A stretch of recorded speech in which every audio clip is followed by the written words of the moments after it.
Nahulog sa kamot sa kapulisan ang usa ka gitudlong sospek sa pagpusil sa usa ka laborer sa mismong adlaw sa Kapaskuhan, Disyembre 25 sa lugar nga nasakupan sa Police Station No. 10.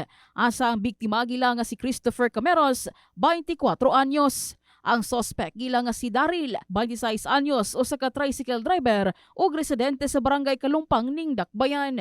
Una nang gikabutsyag nga personal nga kasuko tungod sa bora-bora nga tambutso ang nahimong hinungdan sa bangi nga nisangko sa pagpamusil. Gidakop ang nasampit ka individual human masiplatang nagdaladala og armas sa Purok Lower at Sharon, Barangay Kalumpang. Kagabi, habang patuloy aming pag-monitor sa kanilang grupo, he was sighted sa Purok Lower at Sharon around 2 a.m. Nakita siya doon and na-confirm din na yung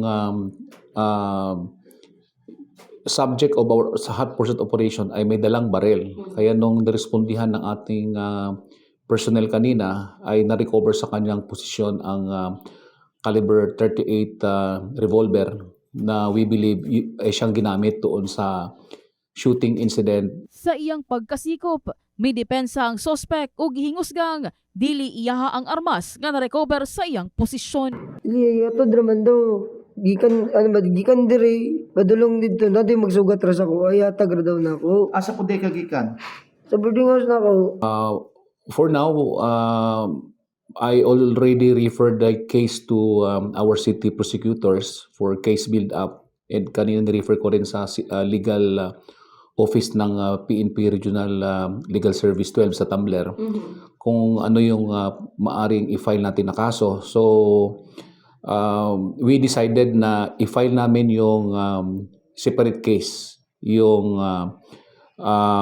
illegal possession of firearm, violation of RA 10591, and i-separate filing namin, regular filing yung